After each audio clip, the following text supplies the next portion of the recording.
하나님의 크신 사랑이 이 새벽에 우리 가운데 가득한 줄 믿습니다. 오늘 우리는 시편 45편 1절로 17절의 본문을 가지고 신랑 되시는 만왕의 왕이라는 제목으로 하나님의 말씀을 함께 나누도록 하겠습니다.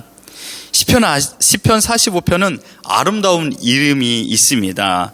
45편을 소개하는 표제를 보면 이런 말이 있죠. 사랑의 노래라고 했습니다. 또는 이 제목을 다르게 표현하기를 왕의 축혼가라고 불리우기도 합니다. 결혼하는 왕을 노래하는 내용입니다. 여러분, 인생에 있어서 가장 아름다운 한 컷, 가장 아름다운 인생의 한 컷을 꼽으라면 여러분 무엇을 꼽겠습니까? 그것은 바로 결혼식이라고 저는 생각합니다. 그것도 여러분 왕의 결혼식입니다. 얼마나 아름다움이 가득하겠습니까? 오늘 본문의 구구절절 곳곳에 이 결혼식의 아름다운 광경과 축복과 환희와 또한 신랑과 신부를 찬양하는 모습이 가득히 나타나고 있습니다. 학자들은 이 시의 배경을 솔로몬의 결혼식이라고 추정하고 있습니다. 그래서 사랑하는 사람에게 부르는 노래를 우리는 아가, 이 말씀에 있지 않습니까? 아가서가 사랑하는 사람에게 고백하는 노래지 않습니까? 그래서 이 시편의 45편의 이야기를 시편의 아가서라고 말하기도 합니다. 그러나 여러분, 45편이 단순하게 왕의 결혼을 축하하는 노래라고 말한다면 이 성경에 기록될 이유가 없겠지요. 이 시편에는 숨겨진 의미가 있습니다.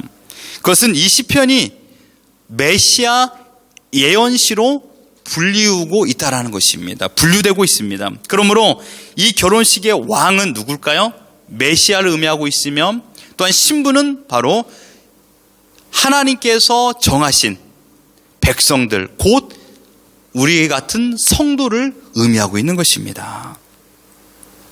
45편은 왕으로서의 예수 그리스도와 신부인 성도의 천국 혼인 잔치를 예표하는 메시아 예언시라고 말할 수 있습니다. 45편의 구성을 한번 보겠습니다. 1절로 7절은 결혼식을 위하여 나선 왕의 위엄과 영화를 찬양하고 있고, 통치의 원리는 온유와 공의라고 4절에서 말씀하고 있습니다. 또한 8절로 15절의 구성은요, 결혼식에 참석한 주인공인 왕과 신부의 아름다움을 노래하고 있습니다. 특별히 신부는 왕을 사랑하고 왕의 말에 절대적으로 순종하라고 말하고 있습니다. 마지막으로 16절과 17절은 두 사람의 결혼에 대한 축복의 내용이 나오고 있습니다. 이것이 오늘 본문의 전반적인 내용입니다. 시편의 기자는 1절부터 왕을 찬양합니다. 어떻게 말하고 있습니까? 나의 입술이 존재하는 이유는 단 한 가지입니다. 왕을 찬양하기 위함입니다. 나의 입술은 왕을 찬양하기 위하여 존재하고 있습니다 라고 시작합니다. 왕의 아름다움과 비교할 수 있는 인생은 없다. 즉, 이 땅 위에 왕의 아름다움과 비교되는 인생은 없다라고 말하고 있습니다. 얼마나 멋진 표현입니까? 왕은 인생보다 아름답다. 참 멋있는 표현입니다. 왕은 인생보다 아름답다. 모든 인생보다 왕의 인생이 더 아름답습니다 라는 고백입니다. 아름다움을 높이는 것은 대부분 여성을 향하여 표현하는 그런 단어 아닙니까? 그런데 성경에서 남성에게도 정말 아름다운 남성에게 표현할 적에 이 단어를 사용합니다. 대표적인 자가 바로 요셉, 압살롬, 또한 사울이 되고 있습니다. 그래서 이 아름다움은 외적인 것뿐만 아니라 내면이 아름다움을 찬양할 적에 이 고백을 하기도 합니다. 그리고 3절에 보면 용사여라는 단어가 나오고 있습니다. 이 용사라는 단어는 용맹하다, 강하다라는 뜻의 히브리어 까보르라는 단어가 사용되고 있습니다. 이 말은 바로 전쟁에 강한 용사다라고 말하고 있는 것입니다. 용사여 칼을 허리에 차고라는 말은 절대적인 권세를 가지신 진정한 왕인 것을 표현하고 있습니다. 이런 왕을 향한 찬양이 계속적으로 5절까지 이어지다가 갑자기 6절에 하나님이여 라는 단어가 나오면서 그 대상이 바뀌어지는 것으로 보여집니다. 하나님이여 주의 보좌는 영원하며 주의 나라의 규는 공평한 규이니이다. 지금까지 왕의 외형적인 것과 내면의 모습을 찬양하다가 불현듯 갑자기 6절에 와서는 하나님의 보좌, 주의 나라의 규. 그러니까 하나님 나라의 통치의 영원성을 갑자기 노래하고 있습니다. 왜 그럴까요? 2절에서 5절까지의 내용과 6절과 중요한 연결고리가 있기 때문에 이렇게 고백하고 있는 것입니다. 밀접한 관련이 있습니다. 본문에 결혼하는 이스라엘 왕이 가지고 있는 의미는 첫째로 이스라엘을 다스리시는 그냥 왕을 말하고 있는 것입니다. 두 번째의 의미는 뭘까요? 왕은 여러분 하나님의 통치의 그림자입니다. 그러므로 하나님의 모습을 표현할 적에 그 왕을 통하여서 하나님의 절대 권력을 말하고 있는 것이죠.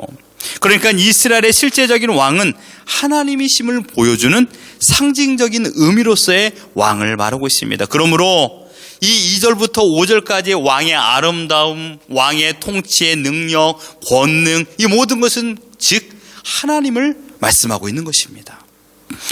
보다 구체적으로 설명을 드린다면 장차 다윗의 자손에서 만왕의 왕이 나실 것인데 그분의 나라가 영원할 것이다 라는 것을 말씀하고 있습니다. 그분이 누굽니까?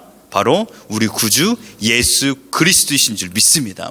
그러므로 예수 그리스도의 나라는 그냥 예수님께서 공생의 3년을 지내고 사라지는 그런 것이 아닙니다.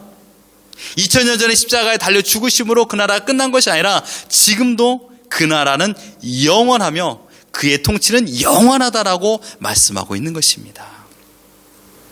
6절에 보십시오. 주의 보좌는 영원하다.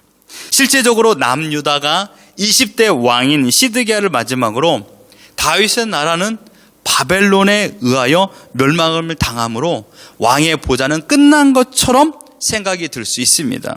그러나 하나님께서 하나님의 방식으로 통치하시는 이 땅의 보좌는요, 바벨론이나 로마가 지배하지 못하는 나라입니다. 하나님의 때에 하나님께서 다윗의 후손으로 비롯하여 예수 그리스도를 보내어 온 세계의 왕보다 큰 왕의 권세를 예수님께 부여하고 있습니다.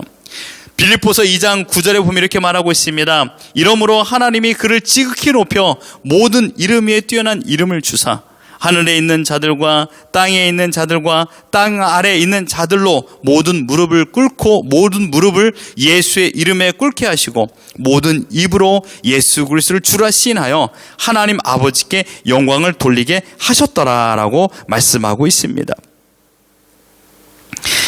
솔로몬의 지혜보다 솔로몬 왕의 지혜와 그로 인한 아름다움을 보고 이스라엘 백성은 머리를 숙여 절할 수 있습니다. 그러나 여러분, 열국에 애굽이나 모압이나 암몬이나 에돔이 열국이 와서 솔로몬에게 무릎을 꿇었나요? 그렇진 않습니다. 솔로몬 앞에 머리를 숙임으로 온 세상의 왕이 되지는 못했습니다. 이런 모든 왕들보다 솔로몬보다 더 큰 왕이 누굽니까?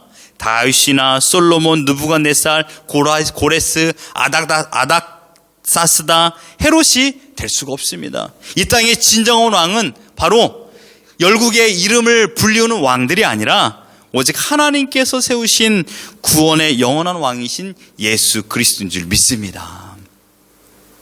하나님께서 이스라엘에게 하신 언약을 하나님 자신이 이루셨습니다. 만왕의 왕이신 예수 그리스도께서 다윗의 자손으로 이 땅에 오심으로 6절에 말하고 있는 것처럼 주의 보좌는 영원하도다라고 말씀하고 있습니다. 40여 편의 시편 기자는 진정한 왕이 나사렛 아주 작은 동네에 태어난 그것도 목수의 아들로 사람의 관심 밖에 존재하는 분으로 올 거라 결코 알지 못했을 것입니다. 그러나 지금의 온 세계는요, 예수 그리스도의 주권에서 온 땅을 예수님께서 통치하고 있는 것을 알고 계십니다.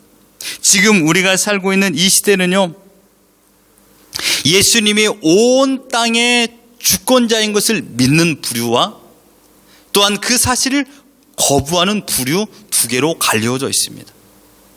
쉽게 말하면 이 땅의 왕이 예수님인 것을 믿는 사람과 믿지 않는 사람으로 갈려져 있다는 것입니다. 예수님이 온 우주의 왕이라는 것을 믿는 자들은 바로 예수님의 신부가 되어 천국 혼인잔치를 즐기고 그곳에 기쁨을 누리는 사람이며, 믿지 아니하는 자들은 영원한 심판을 받아 지옥불에 들어갈 자라고 말하고 있습니다. 오늘 본문에서는요, 그 이 신부된 자들이 누릴 영화와 기쁨만 나오고 있습니다. 사랑하는 성도 여러분, 우리가 누구인가를 매일마다 기억하시며 사시길 바랍니다. 우리는 주님의 신부입니다. 그것도 죄악에서 건져내어 영원한 기쁨의 나라로 들어갈 수 있는 특권을 부여받은 신부입니다. 비록 이 땅에서는 불완전한 평안과 감격을 누립니다. 순간순간 짧은 걸 누리죠. 그러나 앞으로 우리가 거할 하나님의 나라에서는 완전한 평안과 감격 속에서 하나님께서 베푸신 천국 잔치를 누릴 줄 믿습니다. 오늘 찬양을 불렀던 것처럼 피난처가 되어주시는 하나님, 환난이 극심하여 산 위에 넘치는 것보다 강력한 힘을 가지고 우리를 위협하고 있지만, 우리는 결코 두려워하거나 염려하지 않는 이유는 무엇입니까? 피난처 되시는 우리의 만왕의 왕, 우리의 신랑 되시는 예수 그리스도가 있는 줄 믿습니다. 그분의 돌봄과 다스림이 있기 때문에 우리가 환난 가운데서도 흔들리지 아니하고 살아가는 것입니다. 왜요? 우리의 신랑이 있기 때문입니다. 나를 언제나 지켜줄 수 있는 신랑이 있기 때문이죠. 우리 믿음의 선배들은 지금 천국에서 성경에서 말하고 있는 이 기쁨을 누리며 살고 있습니다. 이사야 11장 6절에 보면요, 그때 이리가 어린 양과 함께 살며 표범이 어린 염소와 함께 누우며 송아지와 어린 사자와 살진 짐승이 함께 있어 어린아이에게 끌리며 암소와 곰이 함께 먹으며 그것들의 새끼가 함께 엎드리며 사자가 소처럼 풀을 먹을 것이며 젖먹는 아이가 독사의 구멍에서 장난하며 젖된 어린아이가 독사의 굴에 손을 넣을 것이라. 어떤 모습입니까? 이 땅에서는 원수지간입니다.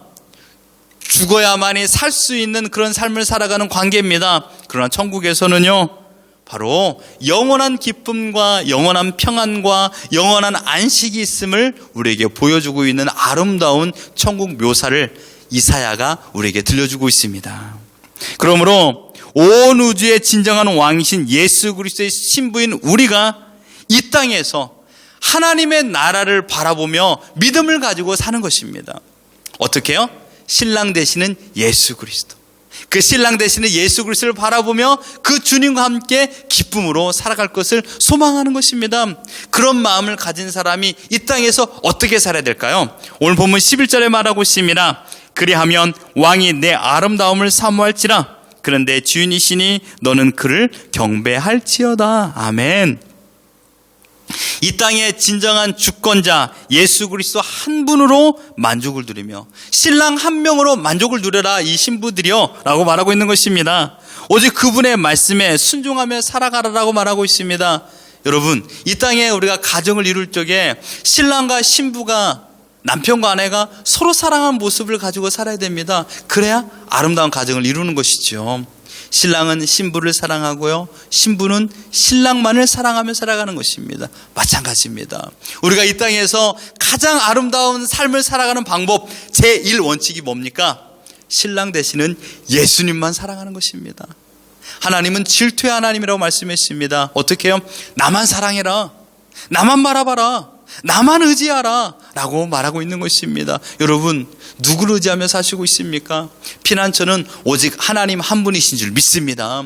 여기에 순종이라는 단어가 어떤 의미입니까?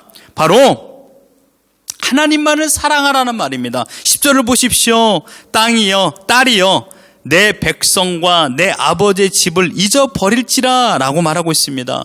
너가 지금까지 의지하며 살았던, 너가 사랑했던 모든 것을 버려라. 그리고 지금 내 눈앞에 있는 신랑 한 사람만을 사랑하라 라고 말하고 있는 것입니다. 우리는 주님의 신부입니다. 세상에서 살다가 주님의 선택을 받아 신부가 된 자들입니다. 지난 과거 악한 습관을 버리는 것, 내 마음대로 내 식대로 살아가는 것을 버리는 것이 가장 먼저 신부로서의 바른 태도입니다. 고린도후서 5장 17절에 보면 그런즉 누구든지 그리스도 안에 있으면 새로운 피조물이라 이전 것은 지나갔으되 새 것이 되었도다. 우리가 주님의 신부가 되었기 때문에 주님 안에 거하는 자들이 되었습니다. 새로운 피조물이 된 것입니다. 여러분, 이전 것을 기억하지 마십시오. 악한 옛 습관을 기억하지 마십시오. 저는 오늘 이 설교를 하면서 웃음이 떠나지 않습니다. 미소가 떠나지 않습니다. 계속 지금 제 얼굴에 미소가 가득합니다. 그 모습을 생각하니까 나의 신랑 되신 예수 그리스도 생각해 보니 제 마음이 너무나도 기쁩니다. 신랑이 있는데 너 뭐 걱정하냐, 이거 아닙니까? 야, 신랑이 있는데 너 뭐 걱정하니? 근데 그 신랑이 누구야? 만왕의 왕이야. 이렇게 말하고 있는 것이 아닙니까? 우리의 신랑이 가장 힘이 없고 연약하고 부족하면 신부가 나가서 일을 해야죠. 그런데요, 우리의 신랑 되신 예수 그리스도는요, 만왕의 왕이십니다. 무엇이 두렵고 무엇이 염려합니까? 우리가 해야 될 건 단 하나입니다. 이 신랑만 사랑하면 됩니다.